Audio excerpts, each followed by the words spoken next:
아침에 제가 일과를 보면 큐티를 하고 그리고 큐티하다가 시간 되면 제 막내를 학교를 제가 등교를 시켜줍니다. 차를 태워서. 그리고 학교를 차를 타고 하는데 극동방송에서 이야기가 나오는 거예요. 어떤 이야기가 나오느냐? 어떤 목사님이 나와가지고 PD와 대화를 나누면서 간증을 하는데 그 간증의 내용이 어떤 내용이냐? 어린 시절 목회자의 아들로 태어났는데 구원이 확신이 없다는 거예요. 목사님의 아들인데 구원이 확신이 없다. 그래서 그 살아가던 시절을 쭉 진솔하게 이야기하는데, 물론 지금이야 훌륭한 목사님이면서도 선교사를 감당하지요. 당시에 자신은 목사님의 아들이었으나 그런데 하나님이 안 믿어지더라는 거예요. 어떻게 안 믿어지는 건 어쩔 수가 없잖아요. 믿어줘야 되는 건데 이게 안 믿어져가지고 목사님을, 즉 아버지를 바라볼 때, 아버지는 부흥사였는데 그 아버지를 바라볼 때 설교를 하거나 누구에게 부흥회를 하면은 사기처럼 되게 사기. 아버지도 사기치고 있다. 이렇게 생각했던 거예요. 왜냐? 아니 어떻게 떡 5개와 물고기 2마리로 몇 명? 5,000명을 먹이고 12바구리가 남냐는 거예요. 이 확신이 없는 자의 마음속에는 아버지가 하는 말이 거짓말로 들리고 사기꾼으로 보였다는 거예요. 그래서 이 사람이, 이 어린애가 아버지를 바라볼 때마다 다 사기꾼으로 바라보고, 그리고 거기에다 더 한심한 것이 뭐냐? 성도들끼리 몰려다니면서 이 집 저 집 다니면서 일도 안 하고 한심스럽게 놀러 다니고 있다. 일도 안 하면서. 그것이 목사님과 신방인데 신방을 모르고 할 일 없이 다니더라. 그러면서 너무너무나 실망했다는 거죠.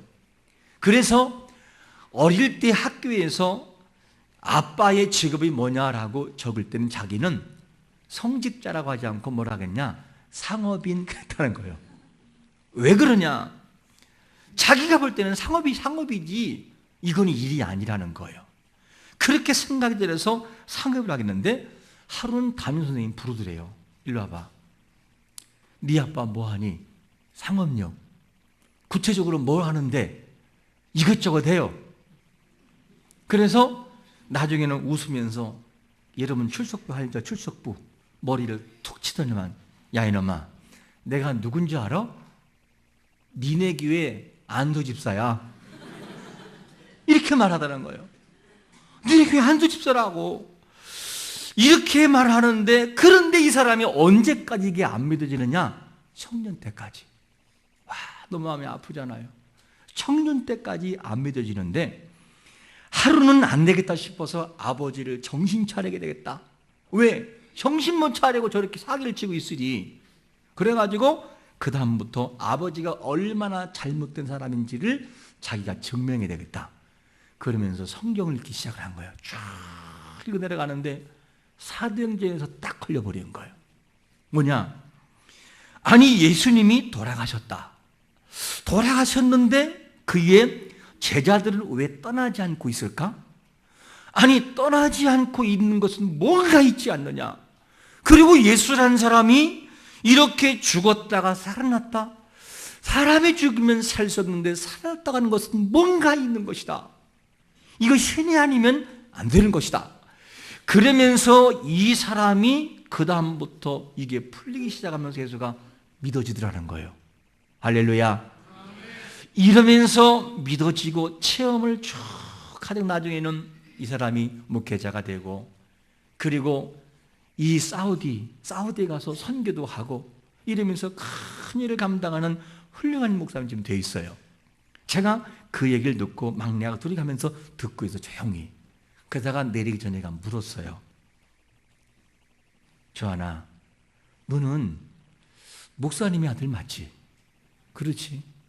너도 혹시 저 사람처럼 아빠가 사기꾼처럼 생각하고 안 믿어지니? 그러니까 아이의 말이 이런 말을 하더라고요.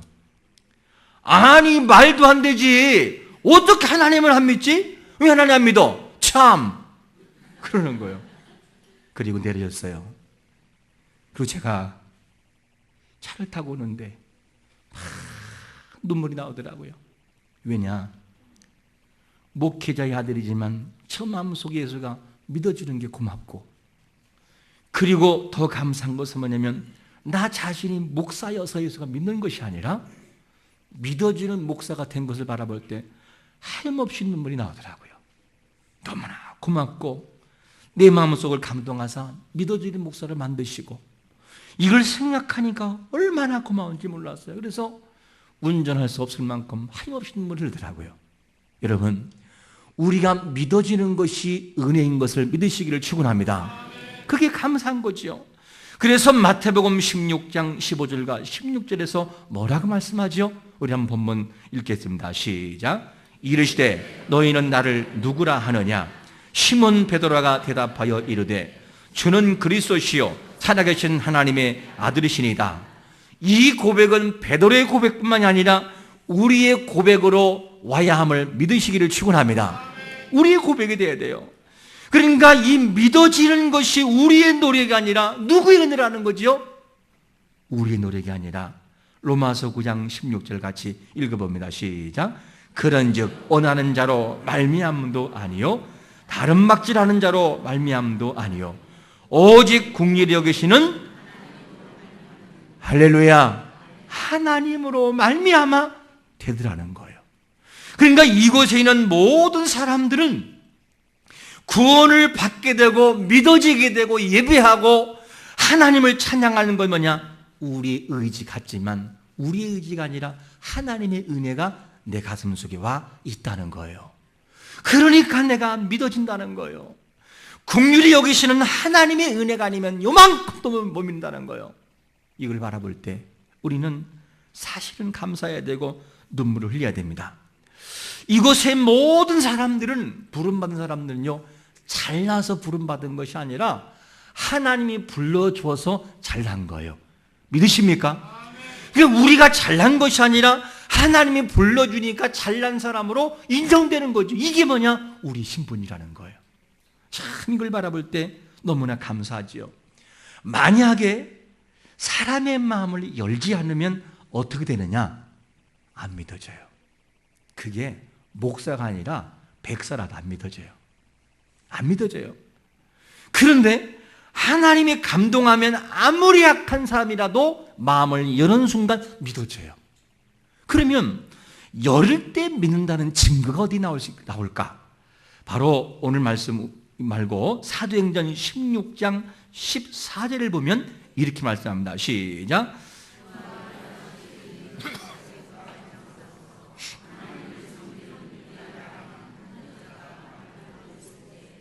주께서 그 마음을 열어 바울의 말을 따르게 하신지라.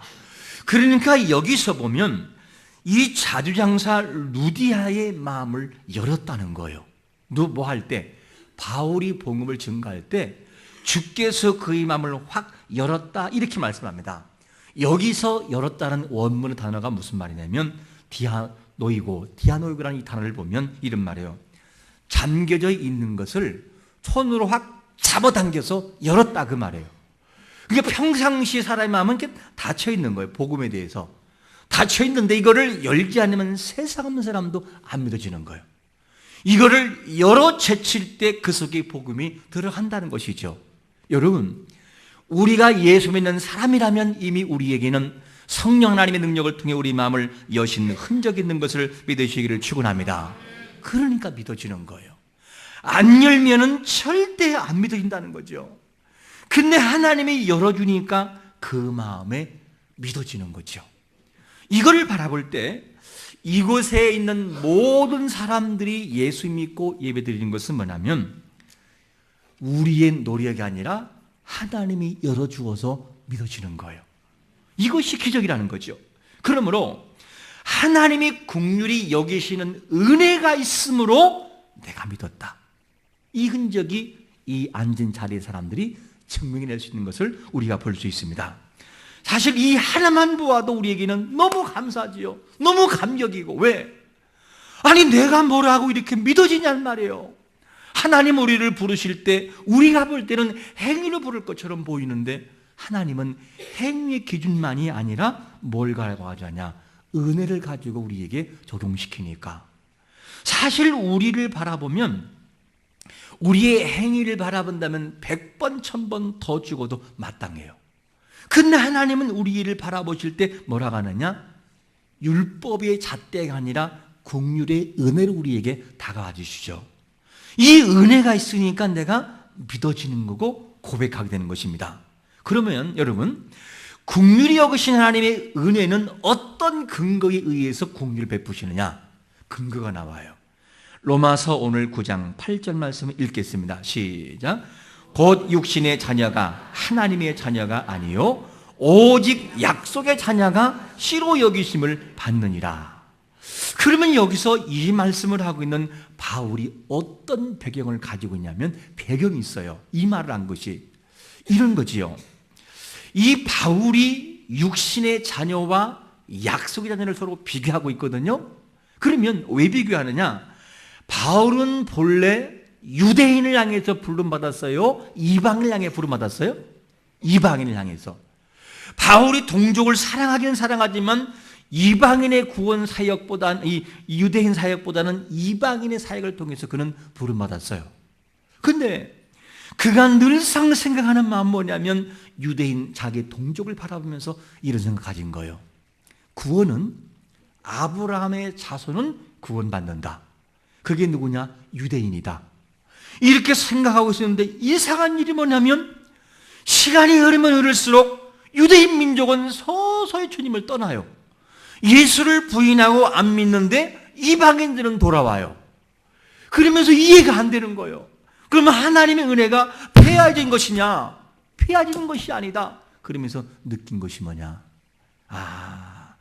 하나님의 구원의 약속의 근거는 아브라함 자손이라고 하는 육신에 있는 것이 아니라 하나님의 약속에 근거하여 구원하시는구나. 이 사실을 깨닫게 되는 거예요. 이 사실을 깨닫게 되면서 그 다음에 바울의 고백이 뭐냐면 이렇게 말을 하죠. 폐하해진 것이 아니라 9장 6절을 보면 이스라엘에게서 난 그들이 다 이스라엘이 아니었구나. 이렇게 고백하는 거예요. 여러분, 하나님이 생각하시는 구원은 무조건 아브라함의 자손이기 때문에 구원하는 것이 아니라 8절 말씀처럼 약속의 자녀가 될 때의 구원을 허락하시는 것을 믿으시기를 축원합니다. 그러면 약속이라는 말이 뭘까? 이 약속이라는 그 말에는 두 가지의 조건이 있어요.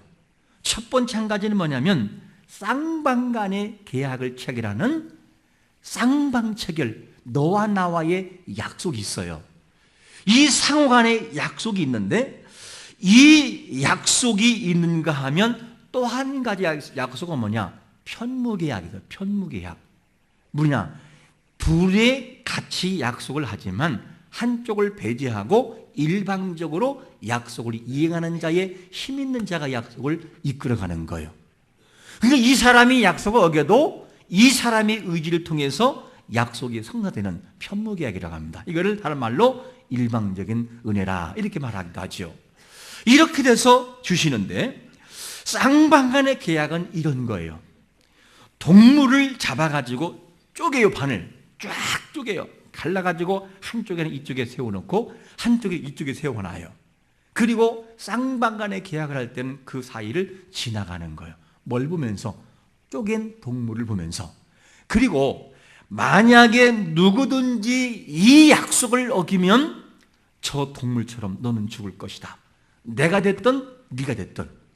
이게 뭐냐? 쌍방 간의 체결이에요. 그런데 편무계약은 뭐냐면 일방적인 언약은 어떤 것이냐? 그거와 관계없이 창세기 15장에서 하나님이 어떻게 됐지요? 아브라함에게 동물을 잡아라고 그랬어요. 쌍방 간의 계약을 하려고. 근데 아브라함이 어떻게 됐어요? 아무리 기다려도 하나님이 안 오시는 거예요. 잠들어 버렸어요. 근데 그 사이를 누가 지나가느냐? 하나님이 홀로 지나가셔요. 그리고 아브라함에게 뭐냐? 됐다. 약속했어. 약속했다는 거예요. 아브라함은 잠자고 있었는데 그게 무슨 말이냐? 네 의지와 관계없이 나는 이 약속을 이행할 거다. 편무계약. 하나님이 이렇게 하십니다. 그러니까 하나님의 의지가 너무 중요한 거지요. 너의 의사가 아니라 나의 마음을 통해서 모든 약속의 자녀라고 하는 이 모든 걸 성립시키는 거예요. 여러분, 우리 자신들은 이 하나님의 편무계약, 우리의 의지와 우리의 행위가 아니라 하나님이 부으시는 은혜를 통해 이룬다고 하는 것에 불평할 수 있을까요? 불평할 수 없어요. 그래서 하나님이 뭐라고 말씀하죠? 오늘 로마서 9장 14절은 이렇게 말씀합니다. 시작. 그런즉 우리가 무슨 말을 하리요? 하나님의 불의가 있느냐? 그럴 수 없나는 거예요. 하나님이 하신다는데 누가 뭐라 할 거예요? 내가 사랑해서 이 사람을 구원한다는데 누가 뭐라 할 거예요? 여러분, 그 안에 우리가 들어왔다는 것을 감격하시기를 축원합니다. 하나님의 긍휼의 손 안에 들어왔다고 하는 것은 이건 감격 중에 감격이에요. 얼마나 감사한지 몰라요. 이 원리가 적용되기 때문에 우리 모두에게는 뭐가 되느냐? 은혜가 주어진 거예요. 그래서 본문 로마서 9장 11절에서는 뭐라고 말씀하냐면 읽어보겠습니다. 시작. 그 자식들이 아직 나지도 아니하고 무슨 선이나 악을 행하지 아니한 때에 택하심을 따라되는 하나님의 뜻이 행위로 말미암지 않고 오직 부르신 이로 말미암아 서게 하려 하사. 그러니까 아직 태어나지도 않았는데 뭐가 되느냐? 그에게 은혜가 주어지는 약속 자녀가 된다는 거예요. 이게 하나님의 은혜라 하는 것을 알 수가 있습니다. 그러므로 하나님께서 이 은혜에 대해서 모세에게도 말씀했거든요. 뭐라고 말씀했느냐? 로마서 9장 오늘 15절 말씀 읽어보겠습니다. 시작. 모세에게 이르시되 내가 긍휼히 여길 자를 긍휼히 여기고 불쌍히 여길 자를 불쌍히 여기리라 하셨으니. 그러니까 하나님이 불쌍히 여기기로 마음을 먹으면 그 사람은 돼요. 근데 아무리 머리가 IQ가 158일 때도 하나님이 쓰시지 않기로 마음을 먹으면 그 사람은 안 돼요. 하나님 손에 달려 있는 거예요. 이것을 우리에게 소개해 주고 있습니다. 그러니까 우리가 은혜로 살아간다고 하는 이 사실을 항상 잊지 말아야 돼요. 은혜가 얼마큼 중요하냐? 이런 거예요. 어느 날 목사님이 결혼하게 되는데 이 목사님이 결혼하기 전에 어디를 다녀오는데 어여쁜 자매가 길거리에서 전도를 막 하면서 안녕하세요, 예수 믿으세요 하면서 전도를 막 하고 있는 거예요. 그래가지고 이 사람도 목사님의 아들인데 여자는 그렇지 않고, 그래서 이 전도지를 바라보고 그냥 하는 모습을 바라보니까 너무 이뻐가지고 다음 주에 돌아오는 주에 어느 동에 가면 우리 교회가 있는데 입구로 나오세요. 그리고 이 사람이 그 여자가 너무 이뻐가지고 본교에 출석하지 않고 그 여자가 전도하는 그 앞으로 갔어요. 갔더니만 다 준비하고 있더래요. 그리고 맨 앞으로 인도하는데 그 다음부터 이 사람이 예배를 드리는데 아멘도 이 앞에 보고 아멘 하는 게 아니라 자기 귀에 대고 아멘 아멘 이렇게 전도한. 왜냐? 그 사람에게 복음이 들어가게 하려고 자매가 이 남자에게 그렇게 했던 거예요. 그런데 이렇게 계속 아멘 아멘 한 거 보니까 야, 말씀을 너무 잘 들어서 믿음이 보통 사람이 아니다. 이 처녀하고 내가 결혼해야 되겠다 하고 마음을 먹었다는 거예요. 그리고 이제 설교가 다 끝나고 찬양 시간 됐어요. 찬양 시간 됐는데 그때 당시에 뭐가 있느냐? 마가다락방이라는 찬양이 있는데 마가다락방 하는 찬양이 있는데 이 자매가 찬양할 때 특징이 뭐냐? 마가다락빵 어때요? 마가다락빵 빵을 이렇게 귀에 대고 강조하더라는 거예요. 그 이상하다. 왜 이렇게 빵빵빵하지? 그리고 예배 마친 다음에 자매가 묻더라는 거예요. 예배 드리면서 궁금한 게 없느냐? 한 게 있다, 하나가 있다. 이게 뭐냐 했더니만, 아니 아까 찬양한다고 왜 마가다락 빵빵 하냐고. 얘기를 들어보니까 이 자매가 성경 지식이 없어가지고 우리가 모이는 마가다락 빵이라고 하는 마가다락 빵집으로 가지고 생각하고 있더라. 빵집으로. 그래가지고 빵집으로 생각하고 있는데 이렇게 물었대요. 그 자매에게. 아니 그 마가다락 빵집에는 누가 있냐고 그랬더니만 자매가 한참 생각하더니만 이렇게 대답하더래요. 다윗과 골리앗. 아직 모르는 분들은 성경을 잘 모릅니다. 아는 분들은. 아니, 신약의 마가다락 빵 예수님이 있던 곳하고 구약에 있는 다윗과 골리앗이 무슨 상관이에요? 그거 보고 이 자매가 성경 지식이 없구나. 그래도 하나님이 이런 사람을 써서 나를 전도하구나. 그래서 그 사람과 결혼했다는 거예요. 그리고 지금은 목회를 잘하고 있다는 그런 말 들었습니다. 여러분, 하나님이 부르심에는 실력만이 아니고 그 사람의 인격만이 아니고 성경 지식만이 아니라 뭘 가지고 부르느냐? 은혜로 불러 사용하시는 것을 믿으시기를 축원합니다.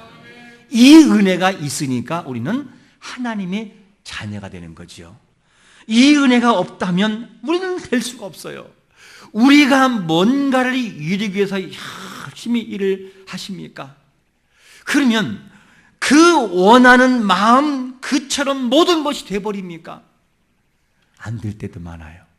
근데 여러분, 우리 자신이 열심히 노력해서 뭔가가 됐다 할지라도 그것은 나의 노력이 아니라 마음을 열어 되게 하시는 하나님의 은혜가 적용됐으므로 믿어지고 되는 것을 100% 믿으시기를 축원합니다. 긍휼과 사랑 때문에 되는 거예요. 우리 중에 열심히 했는데 열매가 없습니까? 그렇다면 저는 이렇게 묻고 싶어요. 뭐라고 묻느냐?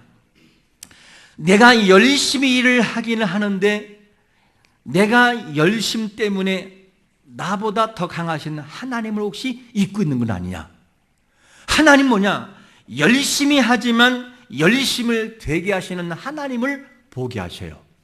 근데 사람들이 이것을 모를 때가 너무나 많아요.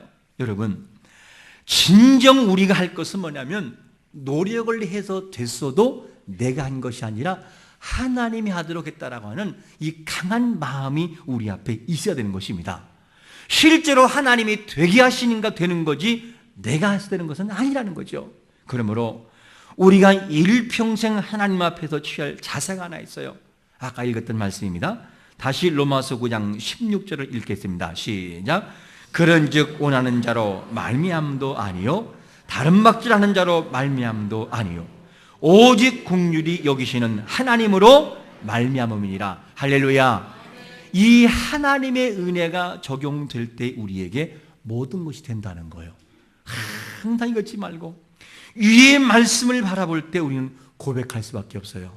어떻게? 하나님, 당신이 하셨습니다. 이거밖에는 고백할 것이 없어요. 왜? 하나님이 하시니까.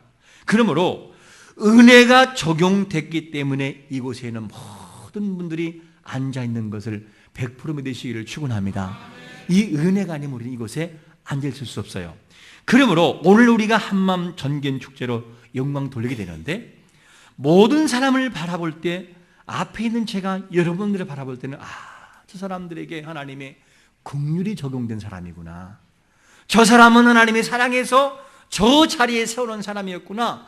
이 사실을 믿으면서 살아가는 것이 너무나 중요하죠. 그러니까 모든 삶에서 이런 의식을 가지고 살아가면 상대를 바라보는 시선이 달라질 것입니다. 여러분, 하루 동안도 우리가 만나는 모든 상황의 사람들을 바라볼 때 하나님의 긍휼을 통해 세워놓은 사람이라는 의식을 가지고 살아가서 하루가 최고의 행복하고 주님 앞에 영광 돌릴 수 있는 하루가 되시기를 예수 그리스도의 이름으로 축원합니다. 아멘.